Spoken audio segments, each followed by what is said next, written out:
Tous, donc effectivement, vous prononcez très bien, c'est bien Mona Jafardian, et donc je suis la présidente de l'association Femmes en Mosquée. Moi j'aimerais un peu vous parler de l'Iran, et c'est très important de comprendre ce qui s'est passé en Iran et pourquoi la révolution islamique a eu lieu et comment, parce que le parallèle est assez édifiant avec ce qui est en train de se passer actuellement en Occident. Comme vous le savez, en 1979, notre pays bascule totalement dans l'islamisme puisque Khomeini prend le pouvoir et instaure la première république islamique au monde, ouvrant la voie ensuite à tous les dégénérés de la planète qui espéraient faire la même chose et instaurer des califats islamiques. Il est très important de comprendre une chose, c'est que pour l'islamisme, il n'y a pas de frontières. Le but étant de détruire les nations, de détruire le patriotisme et de se répandre. Donc effectivement, quand Khomeini arrive, il arrive avec cette idéologie première, qui est déjà de s'inspirer des frères musulmans d'une part et des nazis d'autre part, de faire un joyeux mélange de ces deux magnifiques idéologies et d'en faire la République islamique d'Iran. Et dès qu'il arrivera en Iran, la première chose qu'il dira, c'est tuer leur patriotisme. Tant que ces gens-là se sentiront iraniens, nous pourrons leur imposer l'islam. Et 45 ans après, il a échoué. Mais c'est important de comprendre comment on en est arrivé là. À l'époque du Shah d'Iran, l'Iran était un pays libre. Les femmes iraniennes ont eu le droit de vote 7 ans avant les Suisses. Elles avaient exactement les mêmes droits, elles vivaient comme vous ici. Mais il y avait cette minorité religieuse et très très bruyante qui a été aidée de l'extrême gauche iranienne, d'intellectuels d'extrême gauche, de séparatistes et de communistes qui étaient eux soutenus pour le coup par l'URSS. Et tout ce joyeux monde a été aidé par l'Occident à cette époque, notamment par la CIA. Et le Shah a été trahi par de grands amis à lui comme Carter ou Giscard d'Estaing. Et donc il va bénéficier de ce qu'on appelle une propagande massive, puisqu'on va voir de grands intellectuels comme Simone de Beauvoir, qui était pourtant une féministe, Foucault, parler de lui comme le saint homme, du nouveau Gandhi. Il fera 138 interviews en 112 jours à Neuf-le-Château. Les Iraniens n'avaient aucune idée de qui était Khomeini, et en l'espace de quelques mois, il est devenu l'homme de l'année pour le Time Magazine. Et tout ça, bien évidemment, porté par tous ces intellectuels d'extrême gauche qui voyaient en lui une révolution idéologique. Et donc tous ces gens-là vont mener cette révolution, donc ça va être une poignée, mais ça suffira à faire basculer un pays dans l'obscurantisme. Pour les changements dans la société iranienne et sur l'impact sur les femmes iraniennes, je laisserai plus Chapalak développer cet aspect-là pour qu'on réalise vraiment, quand on parle de régression, d'obscurantisme et de Moyen-Âge, bien que les Iraniens ne peuvent même pas parler Moyen-Âge, puisque même au Moyen-Âge, on avait plus de droits qu'actuellement en Iran. Et donc, en fait, ça a été cette première étape, ça a été donc l'instauration de cette république islamique, qui va très vite faire l'usage d'une milice paramilitaire, qui va s'appeler le corps des gardiens de la révolution islamique, et qui a donc 3 fonctions. La première fonction, c'est de protéger le guide suprême et de massacrer la population iranienne, donc de maintenir le pouvoir en place, quoi qu'il en coûte. La deuxième est de propager le terrorisme. Donc pour ça, on va créer des proxys. Donc on va créer le Hezbollah, on va commencer à s'allier aux frères musulmans en finançant le Hamas ou le djihad islamique palestinien. On va aller armer, financer et entraîner les Houthis au Yémen, les Houthis qui sont des Khoméinistes, donc pour qui Khomeini est Dieu sur terre. Donc ça montre bien l'idéologie qui est la leur. Et puis, la troisième mission, c'est le djihad idéologique. Et donc là, le but est vraiment de détruire l'Occident de l'intérieur. Et pour ça, il y a un premier levier de haine qui a été mis en place et qui est le juif. Donc on va s'en prendre d'abord aux juifs. Et une fois, comme ils le disent très bien, qu'on ira exterminer les juifs partout où ils sont, on aura déjà en partie brisé l'Occident. Et la seconde étape sera la destruction totale des valeurs occidentales et finalement de nos valeurs à nous ici. Alors nous, en tant qu'Iraniennes, on le dit toujours, c'est que les terroristes vous disent toujours ce qu'ils vont faire, mais nous, on est assez cons pour ne jamais les croire. Donc c'est vrai que malheureusement, il suffit juste d'écouter, quand on écoute les discours du Hamas, de la République islamique, des Houthis, je veux dire, les choses sont très claires, mais on a encore des gens qui nous les comparent avec Jean Moulin ou Nelson Mandela, donc c'est assez aberrant en fait de voir la situation dans laquelle on est.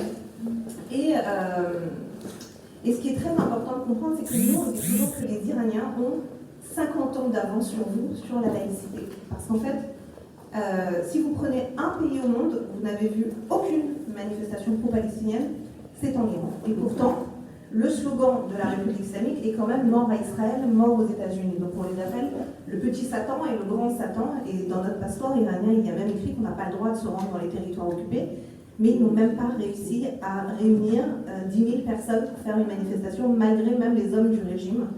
Ce qui prouve bien que les Iraniens sont très lucides sur pourquoi ont été organisées les attaques du 7 octobre, quel était le but de ces attaques et qu'est-ce qu'on espérait en le faisant. Et encore une fois, ils le disent très clairement, puisque Ali Panayan, qui est un des maîtres à penser de Ali Khamenei, explique très clairement à la télévision de la République islamique que les attaques ont été organisées pour faire naître un tel antisémitisme au sein des populations occidentales que la même rue qui aujourd'hui manifeste pour les Palestiniens servira demain à détruire l'Occident de l'intérieur. Et ça marche.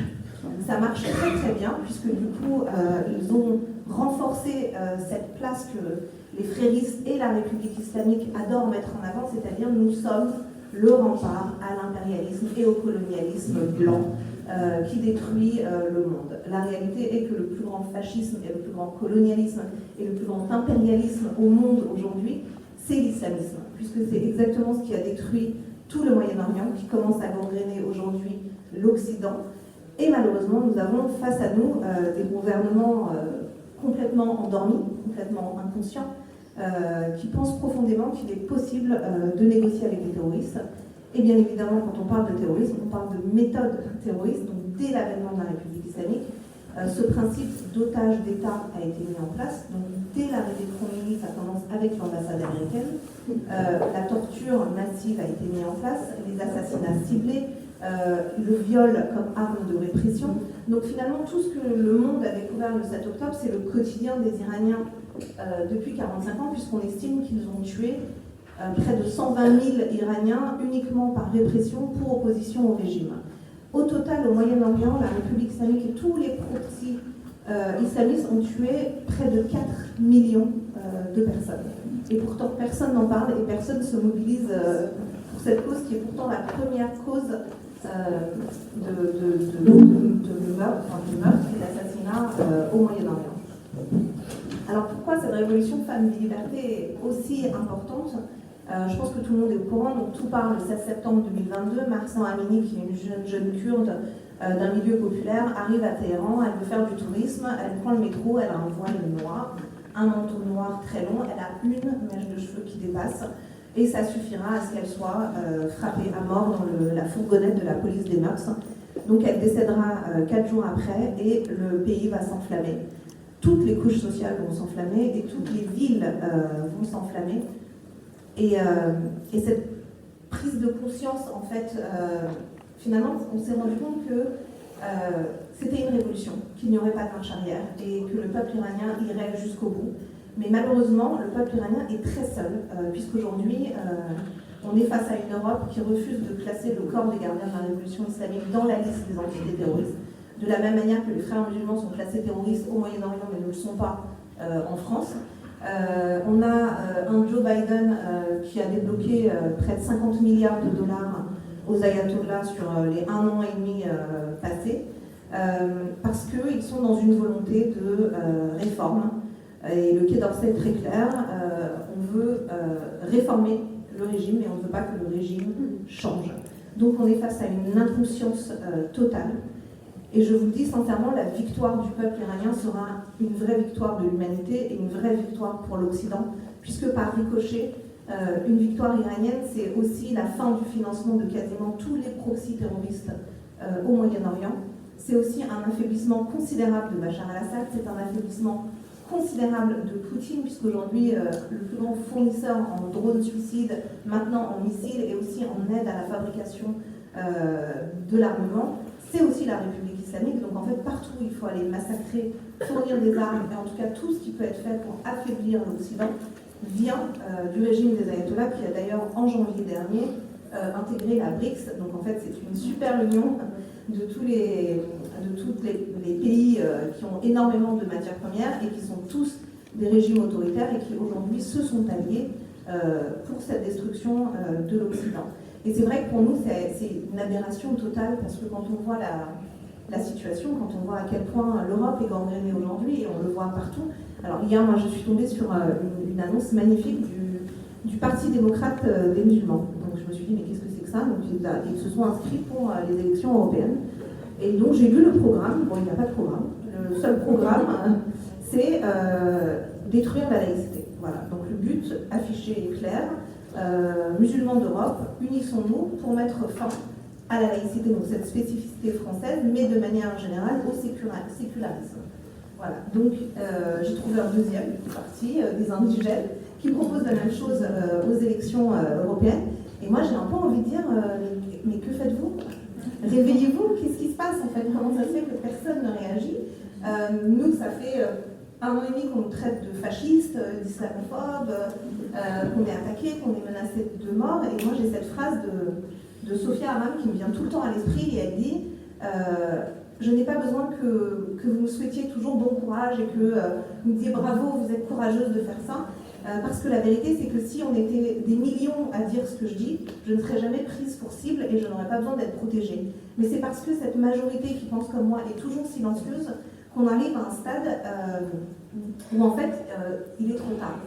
Et croyez-moi, nous en Iran, on a vraiment pu voir qu'à un moment donné, une poignée peut faire basculer un très grand peuple, très éduqué, très laïque et très instruit dans l'obscurantisme. Et leur barbarie n'ayant aucune limite, leur motivation non plus. N'oubliez jamais que quand vous chérissez la vie, eux, ils vénèrent la mort, ils l'idolâtrent. Donc quand on parle de martyrs, quand on parle de shahid, c'est pas une blague, c'est vraiment pas une blague. C'est-à-dire que les enfants sont élevés avec ce devoir qui est le leur d'aller mourir pour Allah. Donc ils n'ont pas peur de la mort et elle est même vécue comme la gloire absolue. Donc une mère de famille islamisée, pour elle, sa plus grande fierté serait de voir un de ses enfants aller mourir en martyr. Et je sais que c'est hyper difficile de se rendre compte de ça, mais vraiment sacrifier un enfant, ce n'est pas un problème. Alors imaginez, sacrifiez-vous. Ils le font très très facilement. Et l'autre sujet qu'il faut absolument prendre en compte, c'est à quel point, vous savez, le terme islamophobie a été inventé par Khomeini. En fait, c'est vraiment quelque chose qu'il a créé pour empêcher toute critique, toute opposition. Et en Iran, on meurt du crime d'apostasie, mais aujourd'hui, en France, on meurt aussi du crime d'apostasie, puisque vous pouvez mourir pour un dessin, pour un cours sur la laïcité, pour avoir été à un concert, parce que vous êtes juif. Donc, finalement, on commence à ne plus rien avoir à envier à ce qui se passe de l'autre côté du monde, et c'est devenu complètement normal. En fait, on est en train de banaliser des choses qui sont complètement insensées, et on voit parfois des Français dire « Oui, mais en même temps, Charlie Hebdo, il avait un peu cherché. Oui, mais quelle idée aussi d'aller s'en prendre à une religion ?»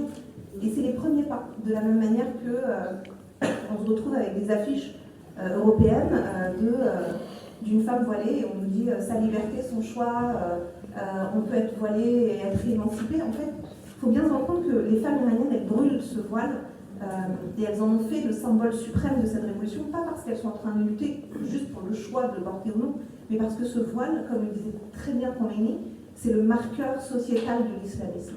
Donc plus il sera inscrit sur les gens, et plus l'islam a une mainmise sur les territoires. Donc c'est pour ça qu'on ne peut pas le banaliser, c'est pas une casquette, c'est pas un béret. Donc une femme qui met ça sur sa tête, c'est-à-dire qu'elle se soumet à la charia, aux lois coraniques. L'islam est politique. Donc le fait de dire qu'il y a un islam politique et pas un islam politique, c'est faux. L'islam est toujours politique puisqu'il va gérer tous les aspects de la vie d'un croyant. Et le but de ce croyant, c'est d'aller convertir son voisin. Et s'il ne le convertit pas, il devra le faire par la force. Donc c'est vrai qu'il faut bien se rendre compte du danger que cela comporte. Et aujourd'hui, vous passez 3 minutes sur Instagram ou sur TikTok, et vous allez voir que c'est devenu un élément de propagande. Donc on va voiler des femmes occidentales en leur montrant à quel point elles sont belles une fois qu'elles sont voilées. On va avoir de jeunes occidentales dire moi j'ai vu le Coran, c'est incroyable, je viens de découvrir la plus belle, la religion de paix. Donc tout est fait en fait, et la République islamique investit des millions chaque mois pour pousser ces propagandes, pour pousser des faux comptes sur les réseaux sociaux, pour vous donner l'impression que vous êtes minoritaire, que vous êtes des fascistes, que la majorité ne pense pas du tout comme vous, que les gens sont des humanistes, que l'islam a sa place et qu'il faut lui laisser de plus en plus de place dans nos sociétés parce que nous sommes des humanistes. mais tout ça c'est un leurre. Voilà. Donc moi, ce que je peux vous dire, c'est suivi de près la révolution des Iraniens, parce que si on y arrive, on fera déjà tomber un très très grand ennemi de l'humanité et de nos valeurs occidentales. Et je pense que Chantarek va pouvoir continuer à vous expliquer l'horreur de ce régime. Et voilà, donc je lui passe la parole. Merci.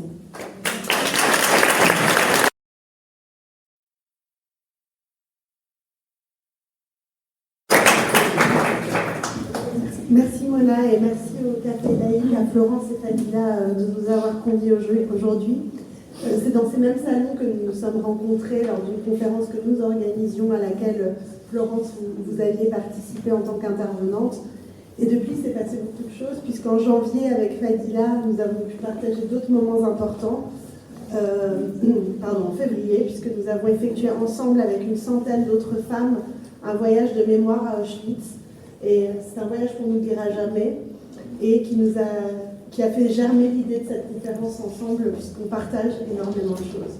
Alors aujourd'hui encore, on va vous parler de l'islamisme, et pour ma part, je voudrais vous parler du sort qui est réservé aux femmes lorsque l'islam politique prend le pouvoir. En 1979, en Iran, les femmes étaient libres. Libres comme en France, de se voiler ou non, de porter une mini-jupe ou pas, de chanter, de danser, de se marier, de divorcer. Et à la fin des années 70, la femme iranienne n'avait pas grand-chose à envier à la femme française de 2024. On avait des femmes députées, des ministres, des juges, à une époque où la France n'en avait pas encore. Et c'est pas tout, l'Iran était tellement moderne qu'en février 78, un an avant la révolution, qui allait faire basculer tout notre pays, on célébrait en Iran un mariage homosexuel. Ce que j'aimerais vous dire aujourd'hui, c'est à quel point les choses peuvent basculer rapidement. Comme c'est facile pour nous les femmes, ou pour les minorités, de nous voir privés des droits qui ont été acquis par nos aînés. Car ce que l'homme et ce que la femme font, l'homme et la femme peuvent le défaire. Alors, en bonne avocate que je suis, je commencerai par vous parler du droit et de la place qu'il fait à la femme en Iran depuis 1979, depuis que la République islamique d'Iran a envahi notre pays et a pris le pouvoir. 6 ans, c'est l'âge auquel les petites filles doivent porter le hijab, parce que c'est l'âge auquel elles sont jugées capables de provoquer le désir chez un homme. 8 ans et 9 mois, c'est l'âge auquel les petites filles iraniennes peuvent se marier. Pour le garçon, c'est 15 ans, et évidemment, comme vous vous en doutez, une fillette de 8 ans ne sera pas mariée à un garçon de 15 ans. Une femme ne peut pas divorcer, à moins d'y avoir été autorisée par son mari au moment du mariage. Elle n'héritera que de la moitié de ce qui reviendra à son frère.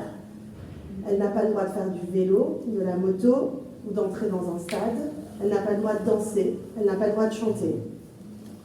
Elle n'est pas autorisée à exercer certaines professions, par exemple la profession de juge. Alors moi, je suis avocate et je suis arbitre. Dans le cadre de cette profession-là, il m'arrive de juger. Eh bien, si j'étais en Iran, je ne pourrais pas exercer cette fonction. Pourquoi ? Parce qu'on considère que la femme n'est pas raisonnable, que ses émotions se mêlent de tout, et que donc elle ne pourra pas raisonner correctement.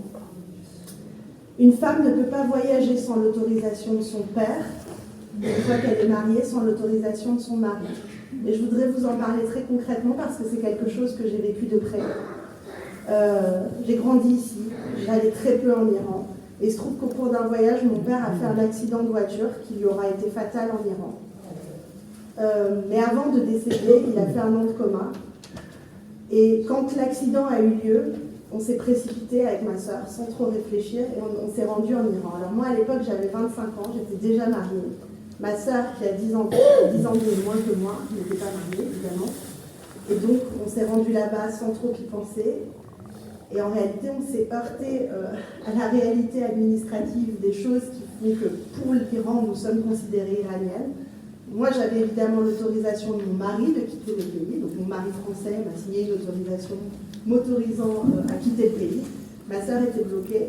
L'administration ne voulait rien entendre. Ils exigeaient une signature du père et qu'elle soit faite sur place, sous leurs yeux.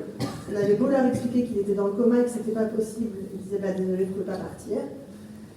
Et donc on s'est rendu comme ça dans l'administration jour après jour en espérant tomber sur quelqu'un d'un petit peu plus flexible. On a eu la chance d'y parvenir au bout de 15 jours et d'avoir un homme qui a accepté que ce soit le directeur de l'hôpital qui se rende sur place pour signer devant eux une décharge expliquant que notre père était dans l'incapacité de le faire.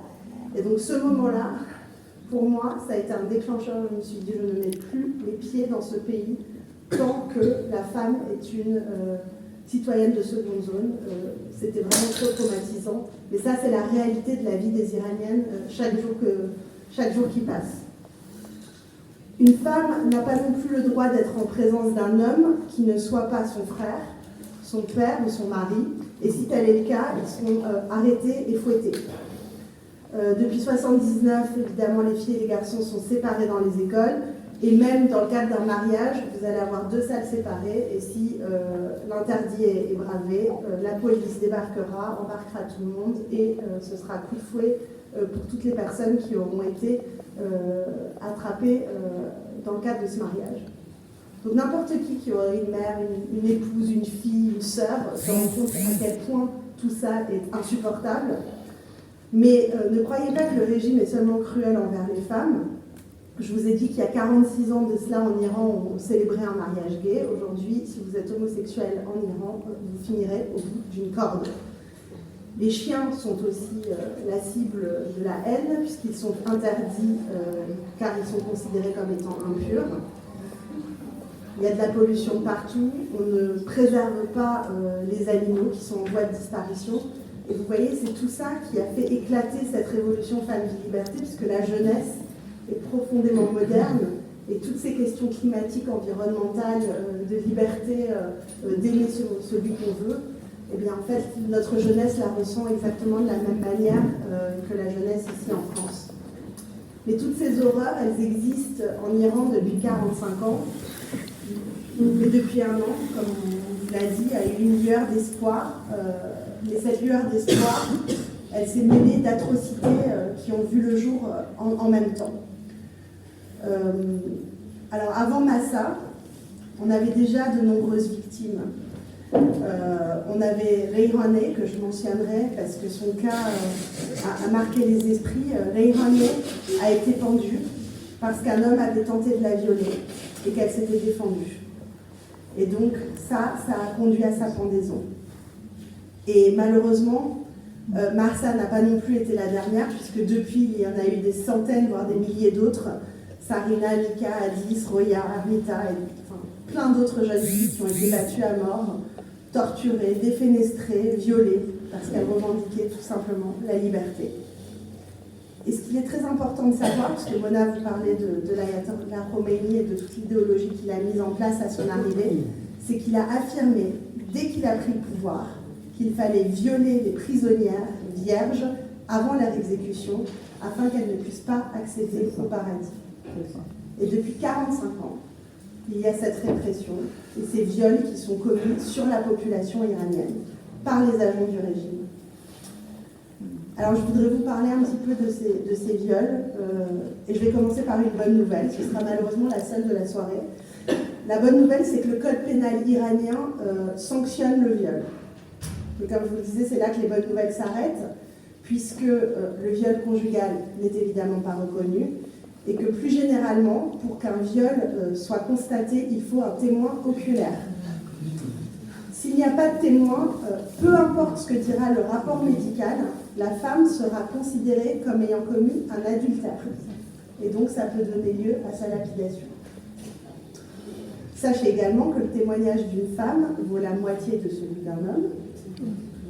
Si vous avez un témoin oculaire femme qui témoigne contre l'auteur des faits, eh bien, son témoignage ne pourra pas valoir davantage que celui de cet homme qui aura été l'auteur des faits. Et l'usage du viol comme arme de répression s'est intensifié depuis le 16 septembre. Et en décembre dernier, en décembre 2023, Amnesty International a publié un rapport qui, sur 120 pages, détaille certaines des atrocités qui ont été commises par le régime depuis le 16 septembre. Ce rapport contient un témoignage de 45 victimes. Il y a 12 femmes parmi elles, 26 hommes, 6 garçons mineurs et une fille de 14 ans. Et Amnesty les a entendus directement ou a entendu leurs proches ou leurs psychiatres. Sur 10 des 45 personnes qui ont accepté de témoigner, donc 10 de ces personnes ont fait l'objet de viols en réunion par les agents du régime, des viols qui impliquaient jusqu'à 10 violeurs. Et je voudrais vous lire certains de ces témoignages, car ils sont importants, il faut porter la voix de ces victimes. Et je vais commencer par le témoignage de Shirin, qui a été arrêtée parce qu'elle manifestait contre le régime. Et donc là, c'est le témoignage de son psychiatre, qui rapporte les faits qui lui ont été rapportés par Shirin elle-même. Elle a été détenue dans ce bâtiment pendant environ 9 heures et a été violée 9 ou 10 fois par plusieurs agentes. Elle a déclaré que les agents les ont emmenées à plusieurs reprises, elle et les autres femmes, dans différentes pièces pendant 15 à 30 minutes à la fois, pour les violer et les jeter dans le hall de manière dégradante lorsqu'ils en avaient fini avec elle. Puis un peu plus tard, ils l'emmenaient à nouveau dans une pièce pour la violer. Les agents l'ont violée par voie vaginale et anale, avec leurs organes sexuels et avec des matraques. Alors ce qui est encore plus horrible que cela qu'il est déjà, c'est que souvent les auteurs des violences ont culpabilisé les victimes en leur disant ben voilà, tu voulais de la liberté, tu voulais le droit de pouvoir coucher avec les hommes que tu voulais, ben voilà, tu as eu ce que tu mérites. Et donc là-dessus, je voudrais vous lire le témoignage de Mariam, qui a subi des viols en réunion. Ils ont commencé à m'arracher mes vêtements, et quand je les ai suppliés d'arrêter, ils m'ont mis un énorme coup de poing dans la bouche, qui s'est rempli de sang. Ils étaient 3. Ils m'ont violemment violée, le vagin avec leurs organes génitaux et l'anus avec une bouteille. Après cela, j'ai perdu conscience. Je me suis réveillée quand ils m'ont jeté de l'eau au visage en criant à d'autres « Venez chercher cette pute dégueulasse. Pute, salope. Tu baisais tous les soirs et maintenant tu fais l'innocente avec nous. Les gardiens m'ont jetée dans une cellule comme si j'étais un tas d'ordures. Ils m'ont dit « Vous êtes tout accro au pénis, alors on t'a fait passer un bon moment. C'était pas ça que tu voulais en réclamant la liberté ?» Et quand Mariam appelait Dieu à son secours, voilà ce qui lui a été répondu. Il n'y a pas de Dieu ici, nous sommes ton Dieu, on t'enterrera et personne ne le saura. Mariam était vierge, elle avait été arrêtée simplement parce qu'elle manifestait sans voile. Je pense aussi qu'il est important de dire que cette torture, elle ne s'arrête pas simplement sur la personne qui l'a subie, puisqu'on a eu énormément de témoignages qui expliquaient que les familles étaient menacées. En réalité, quand les viols étaient commis, des vidéos étaient tournées. Et donc on disait à la famille de ces jeunes filles, si vous parlez, on diffusera les vidéos. Et donc les familles se sont retrouvées dans une situation impossible. Et donc beaucoup n'ont pas voulu parler de ce qui se passait au moment des faits. Et au-delà de ça, évidemment, quand on subit des choses comme celle-ci, ça reste avec vous. Et là-dessus, je voudrais vous lire le témoignage de Fahazod, qui est un homme, et qui vous montre évidemment qu'on ne sort pas indemne d'un viol comme cela. J'ai été libérée de prison sans inculpation au bout de quelques jours. Les autorités essayaient de trouver quelque chose pour m'inculper, mais elles n'ont rien trouvé. Après ma libération, un de mes amis qui avait également été détenu en prison, puis libéré, m'a appelé pour que l'on se voie. Le lendemain de notre rencontre, il s'est suicidé. Je ne sais pas s'il a également été violé. Il m'a dit qu'il avait été torturé, mais il ne m'a pas dit qu'il avait été violé. Il avait peut-être honte de me dire qu'il avait été violé, tout comme j'ai eu honte de lui dire que j'avais été violée. Et donc, voilà, c'était pour vous lire ces quelques témoignages. C'est important de savoir ce qu'il se passe. C'est important que la voix de ces victimes soit portée au-delà de ce rapport Amnesty que, évidemment, les Iraniens ont lu, mais il me semble important que tout le monde soit conscient. Et là, je vous ai lu des extraits, mais évidemment, c'est 120 pages d'horreur et de choses inimaginables qu'on lit. Alors évidemment, pour la République islamique d'Iran, le viol n'a pas été la seule arme de répression, puisqu'il y a aussi les pendaisons. Et pour certains, comme Majid, il y a eu viol, puis pendaison. Et le cas de ce jeune homme est particulièrement frappant. Il a été arrêté le 21 novembre 2022, dans le cadre des manifestations, et on l'a accusé de la mort de 3 membres des forces de l'ordre. Il n'a pas été prouvé qu'il était l'auteur de ces crimes. Et on a même des vidéos de son magasin qui montrent qu'à l'heure où les crimes étaient commis, il s'y trouvait. Il a fait l'objet d'un simulacre de procès, sans avocat, sans aucun respect des garanties les plus élémentaires du droit à un procès équitable. Ses frères, ils l'ont menacé de tuer ses frères s'il ne se déclarait pas lui-même coupable de ces meurtres. Et puis, il a été condamné à mort pour guerre contre Dieu. Et il a été pendu en mai dernier. Et donc, Majid, c'est l'une des 835 personnes exécutées en Iran en 2023. Alors ça, c'est les chiffres officiels. Évidemment, on peut s'imaginer qu'il y en a beaucoup plus que cela. Aujourd'hui, on compte en Iran une exécution toutes les 8 heures. C'est plus que la Chine par rapport au nombre d'habitants. On détient le record. Et on détient aussi le record des femmes exécutées. Et personne n'en parle. Le monde est silencieux. Tout le monde s'en fout. Et je voudrais vous dire, vous savez, les gens de notre génération, donc ceux qui sont nés juste après la Révolution de 1979, on a été élevés dans la peur, puisque nos parents étaient terrorisés par ce régime. Il n'y a pas un seul d'entre nous qui n'est pas un membre de sa famille qui a été torturé ou emprisonné par la République islamique. Et ça signifie que nous, les enfants de nos parents eux-mêmes déjà terrorisés, on a grandi dans la peur. Ça a été gravé dans notre ADN. Et vous savez ce qu'elle fait, la peur? Elle vous empêche d'agir. Alors pendant plus de 40 ans, personne ne bougeait vraiment. Et puis, il y a eu le 16 septembre 2022 et toute cette jeunesse dans les rues, alors que là-bas, ils risquent tellement gros en sortant, en manifestant. Et donc nous, on s'est dit, on ne peut plus considérer qu'il n'y a pas d'issue possible et qu'on est bloqué avec ce régime-là. On est obligé de faire quelque chose. Et donc on a dit, ça suffit. Et c'est comme ça qu'on s'est engagé, Mona et moi, on n'est pas du tout militante avant ça. Mais c'est grâce à ces jeunes-là et à leur maîtrise des réseaux sociaux qui leur a permis de voir qu'ils pouvaient accéder à autre chose, qu'ils n'étaient pas obligés de vivre comme ils vivaient. Et donc ça fait 18 mois que eux, là-bas, avec les risques que cela comporte, se battent pour se libérer de l'islamisme, qu'ils manifestent, qu'ils font la grève, qu'ils se font violer, qu'ils font voler les turbans des mollahs, qu'ils dansent, qu'ils chantent, voilà, effectivement, tout ça. Vous avez dû voir toutes ces vidéos, on voit des femmes qui dansent, qui chantent, qui conduisent des motos, qui promènent des chiens. Alors ça peut paraître anodin, mais tout ça, ce sont des vrais actes de militantisme. Et les hommes qui portent le foulard aussi pour moquer ces règles qui sont imposées aux femmes, des hommes en short ou en cravate, parce que ça aussi c'est interdit. Et il y a 2 semaines de ça, ils ont commis un autre geste très fort de désobéissance civile, parce qu'avaient lieu les élections législatives en Iran. Alors vous savez, en Iran, quand il y a des élections, c'est blanc bonnet ou bonnet blanc, et vous avez le choix entre la peste et le choléra. Ils sont choisis par le régime, ils sont posés là, et puis vous votez pour le moins pire des deux. Et là, en fait, alors que les Iraniens meurent de faim, puisque effectivement tout l'argent, il y en a, il est envoyé au Hezbollah ou au Hamas, donc en attendant les Iraniens crèvent de faim. Donc pour les attirer, pour les faire voter, on offrait les poulets rôtis à la sortie des salles de vote. Eh bien, néanmoins, malgré tout, il y a moins de 10% de la population qui a été votée. Et donc, il y a des vidéos qui circulent de rues désertes, parce que le mot d'ordre était « on ne sort pas ». Ce jour d'élection, des rues désertes, personne n'a été voté. Alors, quel soutien ont obtenu les Iraniens avec tout le courage qui a été le leur? Ils ont eu le prix de la laïcité, ils ont eu le prix Sakharov, ils ont eu le prix Nobel de la paix.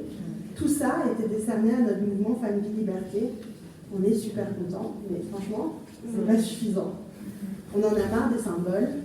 On veut un soutien sans équivoque pour libérer notre pays. On ne veut plus voir notre jeunesse sacrifiée, violée, torturée, pendue. On veut un soutien sincère. Et ce soutien, il n'est pas égoïste, parce que ce soutien, il permettra de guérir le Proche et le Moyen-Orient. Un soutien qui doit être sans ambiguïté pour protéger l'Occident, où nous sommes aujourd'hui, et toutes ces valeurs qui sont déjà très lourdement menacées. Et donc, on vous appelle à être très vigilants, parce que comme on vous l'a dit au tout début, la bascule, elle se fait et on s'en rend même pas compte.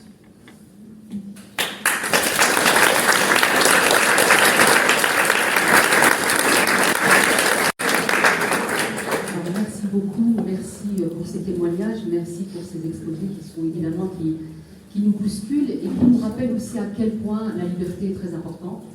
Moi, c'est vrai que je me souviens quand l'Ayatollah Khomeini, j'étais petite, quand il est arrivé au pouvoir, je me souviens alors que c'était un régime chiite, à quel point les sunnites trouvaient ça extraordinaire qu'un homme impose le voile, qu'un homme avait un tel aura, et qu'il a pu montrer aux yeux du monde qu'est-ce que c'est un vrai musulman. Et ça, c'était le paradoxe. Et je pense qu'après ça, il y a eu quand même une espèce de surenchère où ils ont voulu, tout d'un coup, le voile était devenu à la mode, commençait à devenir à la mode, et il fallait absolument montrer qu'on était encore plus musulmans que les chiites. Donc voilà, et moi ça m'avait fortement frappée, parce que je pense que petite j'avais déjà compris, évidemment, parce que moi j'ai vécu, comme vous le savez, j'ai grandi en Europe, mais j'ai vu aussi qu'en Europe, on n'était pas mieux lotis que dans des pays islamiques, en tout cas en étant ici, on nous imposait aussi au sein des familles toutes ces injonctions, on savait ce qui était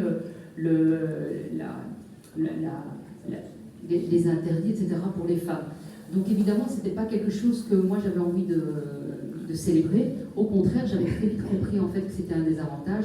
Et donc très vite, mon souhait c'était d'être libre. Mais évidemment, tout ceci n'a pas été partagé par tout le monde.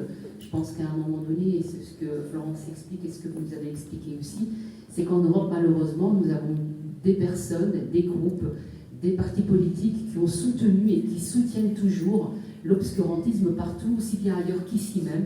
Et donc nous, évidemment, on doit se battre, on doit montrer que nous sommes à la hauteur.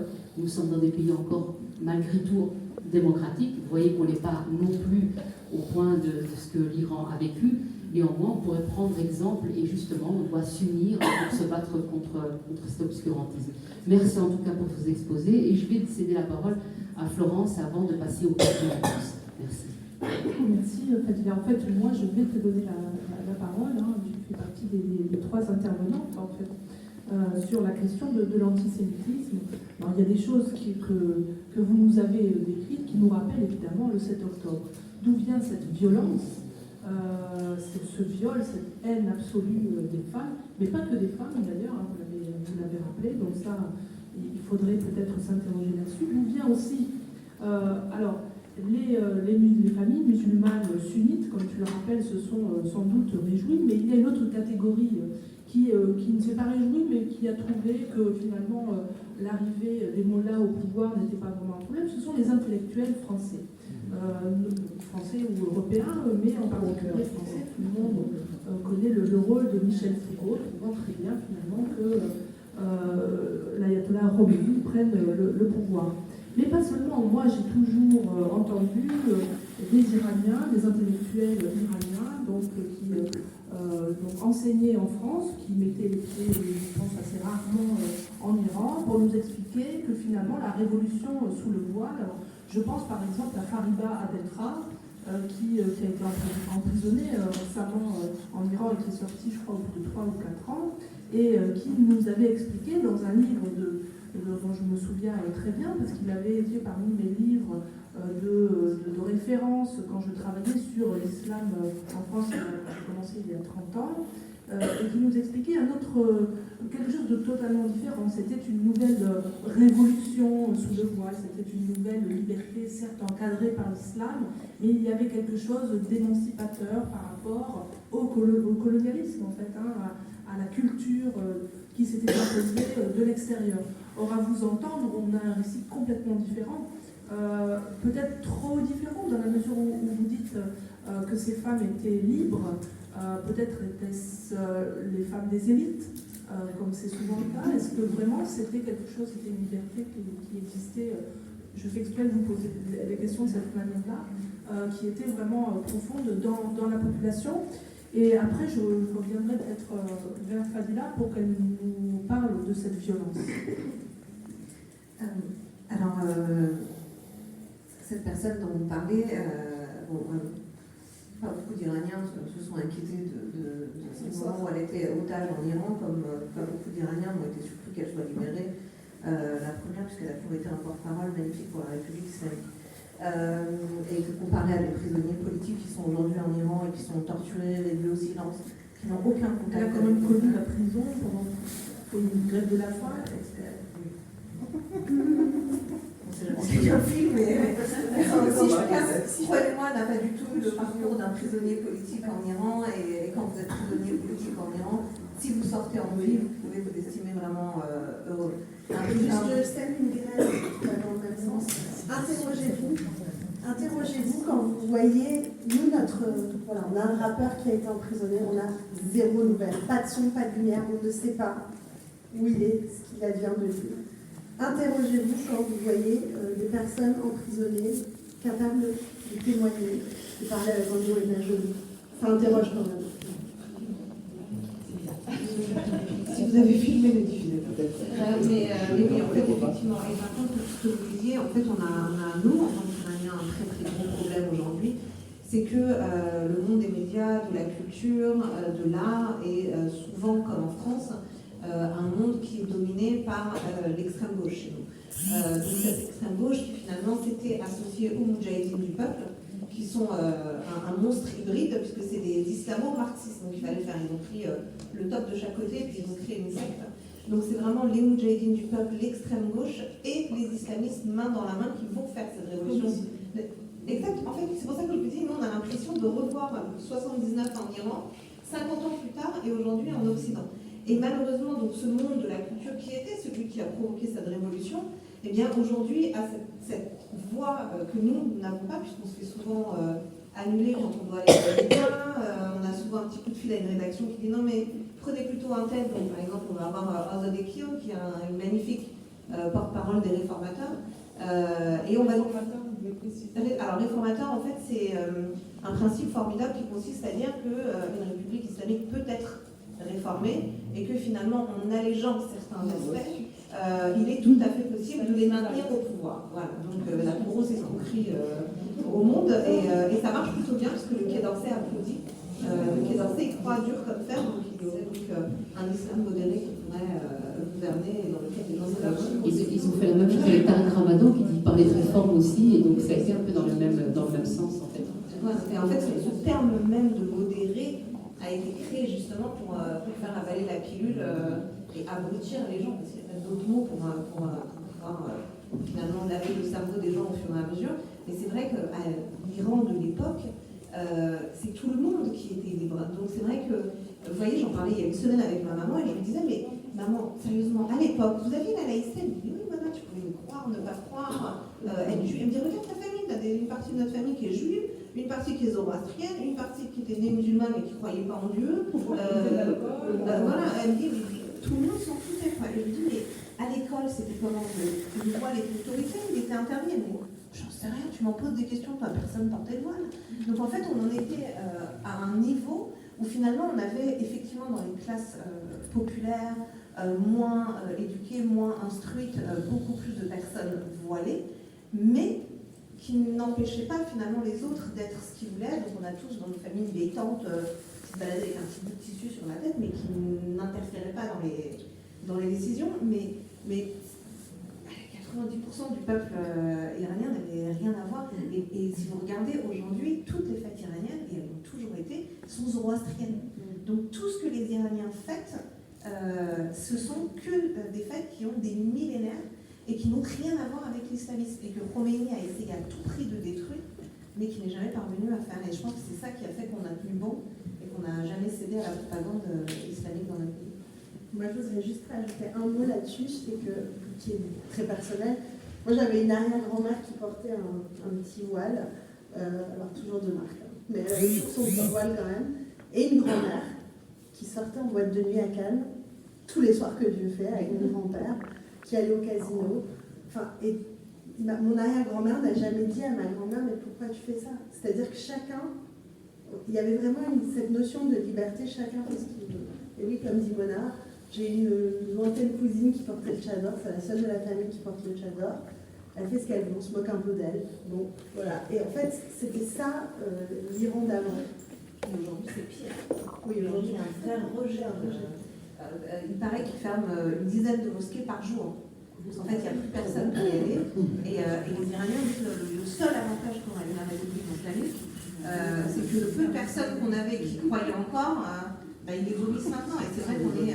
Et aujourd'hui, quand il y a des fêtes religieuses en Iran, pour pas faire la figure et faire croire à la population qu'ils des Afghans, des Pakistanais, des Syriens, des Palestiniens, donc ils les ramènent dans des camps, et puis ils leur demandent de se faire passer pour des Iraniens. Alors, les Syriens, c'est plus facile, mais les Pakistanais, on arrive quand même un peu à les griller, donc c'est plus compliqué de les faire passer pour des Iraniens. Mais c'est vrai qu'on en est là, quoi. Et comme elle le disait, offrir du poulet rôti aux gens qui ont faim, mais plus personne, le peu qu'on fait encore, il y a un vrai rejet massif, quoi. Alors, moi, j'avais peut-être dit ça, sur l'antisémitisme, je dirais que ici, et vous avez pu le voir, vous avez aussi pu le constater, c'est qu'à partir du 7 octobre, quand il y a eu ces massacres, ces viols, etc., la communauté musulmane en Europe, en France, en Belgique, ne se sont pas portés, on les a plus vus. Il n'y a plus eu de discours, il n'y a pas eu aucune autorité musulmane n'a soutenu les Israéliens, n'ont soutenu, ou en tout cas dénoncé, ne serait-ce que dénoncé les massacres que le Hamas a perpétrés. Et je pense aussi que parce que tout simplement, on est aussi éduqué et élevé, on grandit avec un antisémitisme au sein des familles. Et évidemment, c'est des choses qu'on nous a toujours interdit d'expliquer, d'exposer aux yeux de tous, mais c'est quelque chose qui est vraiment ancré en nous. Ce qui fait aussi que même ne serait-ce que tenir le drapeau israélien, chanter en hébreu, etc., c'est un tabou absolu. C'est-à-dire c'est considéré, c'est même pas envisageable. Et je le fais justement pour ça, parce que je me suis dit, il faut montrer l'exemple. Si on veut désacraliser ça, si on veut le rendre accessible, et montrer aux autres personnes de la communauté musulmane que c'est possible, qu'on peut le faire et que c'est quelque chose de tout à fait normal, qu'on ne peut pas avoir un drapeau israélien uniquement pour cracher dessus, pour marcher dessus, pour piétiner. Au contraire, on peut aussi soutenir. Et donc, je me suis dit qu'en le faisant, en chantant aussi en hébreu, parce que je me suis dit, ma foi, pourquoi pas, on voit tout le temps les juifs chanter dans toutes les langues, les voir chanter en arabe, etc. Et chez nous, il n'y a personne qui chante en hébreu. Ben, on va le faire. Tant pis, il faut montrer l'exemple. Et c'est de cette manière-là, comme les Iraniennes montrent l'exemple, aussi, quand on voit ce peuple qui, quand à un moment donné, on voit ces drapeaux d'Israël, on leur demande de marcher dessus, je crois que c'était à l'université, et que vous avez ces Iraniens qui contournent les drapeaux, ben c'est un exemple qui est très fort, qui est très courageux, parce que c'est du jamais vu en réalité, parce qu'on sait très bien que si on chante en hébreu, que si on pose avec un drapeau, on risque notre vie réellement, parce que c'est la pire des choses qui puisse y avoir, exister. Donc on n'est pas dans le temps politique, on est dans le temps religieux, c'est bien ça que tu dis. C'est-à-dire c'est un tabou. C'est un tabou. On touche au sacré. Exactement, c'est un tabou absolu. D'autant plus qu'on a pu constater aussi, c'est que dans les textes et dans les faits de la vie du prophète Mohammed, c'est qu'on parle à un moment donné, puisque vous savez, chez les musulmans, il y a ce qui est écrit dans le Coran, les préceptes du Coran, et puis il faut suivre aussi l'exemple du prophète. Et on sait que, notamment dans la sourate 33, il y a un moment donné, il est question du village Badr à Médine, où vous avez Mohammed et ses compagnons qui vont massacrer un village juif. Il massacre toute une famille et il prend la jeune fille qui a été témoin de tout ça comme esclave et il la viole. Évidemment, on ne dit pas qu'il la viole, on dit que c'est une esclave, il l'a gagnée, pourquoi pas, c'était comme ça. Il a tué le père, la mère, etc. Et donc, quelque part, pour les musulmans, c'est normal. On vous le raconte dans les prêches, on vous raconte toutes ces histoires, on vous raconte qu'il est tout à fait normal finalement que nos ennemis sont les juifs et les mécréants. Forcément, donc quand vous avez un massacre, il y a très peu d'empathie là-dessus. Et donc nous, notre devoir maintenant, c'est de prendre la parole, de le dire. Parce que moi je suis certaine que parmi les musulmans, ils ne sont pas non plus majoritaires, parce que je pense que le frérisme, malheureusement, depuis 40 ans, avec l'aide de cette gauche toxique, a fait qu'on a gangréné les esprits.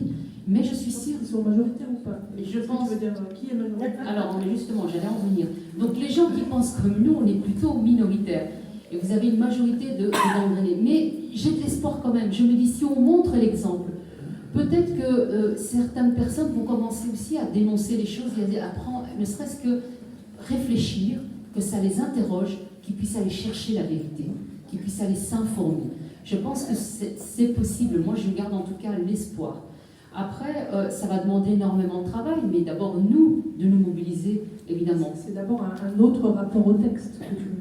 c'est un autre Parce que le rapport. rapport au texte sacré, Mais c'est la parole de Dieu, le Coran étant la parole de Dieu, le prophète étant un modèle d'imitation, c'est très difficile quand on t'a donné une éducation de type salafi, de t'en démarquer. Comment fais-tu en fait?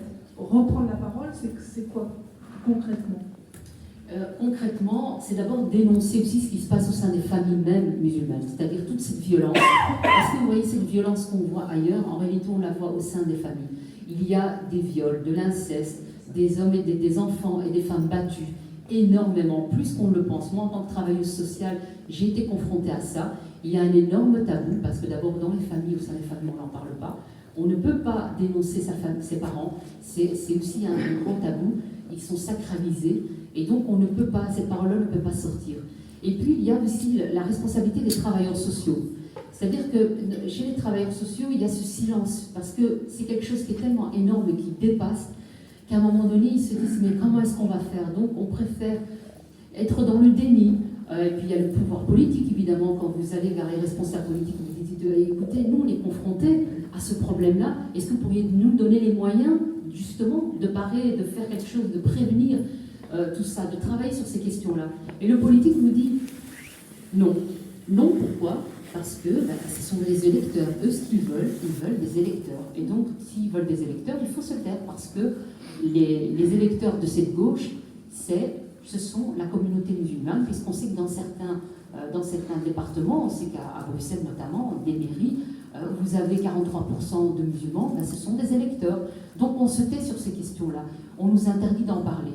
Et Est-ce que tu veux dire, pour revenir plus au sujet peut-être moins politique et plus religieux ou sacré, que le silence ou la difficulté de relire le texte différemment, avec un certain recul, la difficulté, l'impossibilité d'en parler serait liée à des maltraitances d'ordre sexuel ou à un problème en fait du statut de la femme, voilà, enfin, je ne suis pas psychanalyste, mais est-ce que c'est quelque chose que tu vas chercher vers là?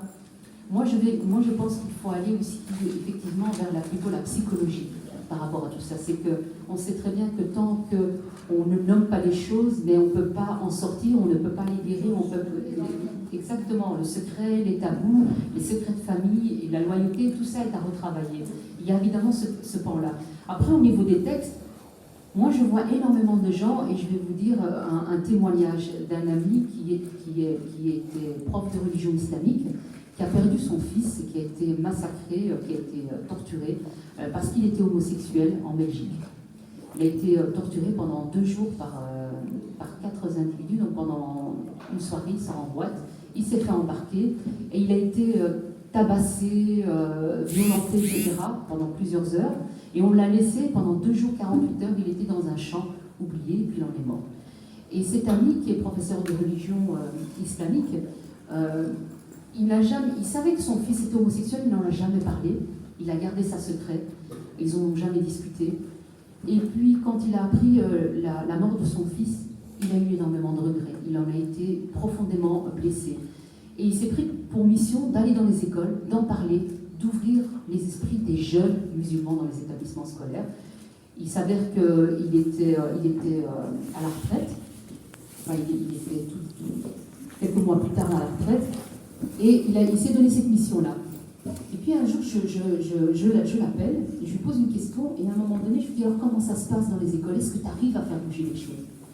Il me dit, écoute Falila, il faut que je te dise une chose. D'abord, je suis désespérée, parce que ces enfants, avec ce qu'ils entendent à la maison chez eux, avec ce qu'ils entendent dans les mosquées, c'est juste impossible de faire ce travail-là comme ça tout seul. Et la deuxième chose, il m'a dit, tu vois, j'étais professeur de religion islamique, j'ai voulu approfondir les textes, continuer à chercher dans les textes, etc., pour m'alimenter, pour trouver des arguments. Et il m'a dit, tu sais quoi, là maintenant, je suis devenue athée. Je ne peux plus croire en ces textes. Je n'ai pas trouvé de réponse qui me permettent de dire ces textes, dans ces textes on peut trouver de l'amour, etc. Et ça m'avait frappé. Et j'en ai rencontré d'autres avec les ex-musulmans. Il y a énormément de gens parmi les ex-musulmans qui disent, moi j'ai voulu approfondir les textes pour comprendre mon islam, parce que l'islam, j'estimais que c'était le pays d'amour, etc. Et plus j'approfondissais les textes et la connaissance de l'islam, en plus je commençais à m'éloigner, à me poser des questions, et je me suis dit, la seule manière de pouvoir m'en débarrasser, c'est de sortir. Et moi, par expérience, moi-même, quand j'ai voulu argumenter, trouver des arguments en disant non, mais l'islam c'est paix et d'amour, l'islam c'est plutôt positif, etc., il fallait que je trouve, et je voulais m'alimenter avec ça, et trouver des arguments face à un frère qui me disait non, dans les textes, la femme est inférieure. Toi, tu dois faire ceci, tu dois faire cela. Je me suis dit, il faut aussi que j'ai des arguments. J'avais cherché. Et je me suis rendu compte qu'il n'y avait pas d'arguments, je n'arrivais pas à en trouver. Et je me disais, mais... Et du coup, c'était une telle violence même par rapport à moi-même, c'est-à-dire que j'étais confrontée à une violence parce que, si vous voulez, tout ce que j'ai vécu au sein de ma famille, quand je vois la violence qui était en face de moi, ce qu'on me renvoyait comme image, à un moment donné, je me suis dit, le seul moyen de pouvoir en sortir, c'est de quitter l'islam. Le seul moyen de me libérer de tout ça, de me guérir, c'est d'en sortir. Et c'est ce que j'ai fait. Alors, est-ce qu'on peut pratiquer l'islam et en même temps être musulman et en même temps... Il y en a certains qui disent oui, qui le font. Pardon ? On peut pratiquer l'islam et en même temps être musulman et en même temps être ouvert au monde et être ouvert à la démocratie, ne plus être antisémite, etc. Moi, je pense que ceux qui le font, ils suivent une démarche qui prend beaucoup de temps. Il y a aussi la crainte peut-être de perdre sa famille aussi. Donc il faut peser le pour et le contre. C'est cher payé quand on en sort ou quand on se pose des questions, quand on commence à lutter sur ce qu'on estime être juste, quand on lutte contre l'antisémitisme, on perd les liens familiaux, parce que c'est évidemment, tout le monde n'est pas prêt à faire cette démarche-là. Au sein de la communauté, on est complètement ostracisé, on subit des violences, on a des menaces de mort, etc. Donc c'est très compliqué. Donc je pense qu'il est très très difficile et que ça demande énormément. Et je pense qu'il y a encore un travail de recherche à faire là-dessus. On n'est pas là, pour l'instant, on ne peut pas encore répondre réellement à toutes ces questions d'une manière précise. Bien, merci beaucoup Fadila.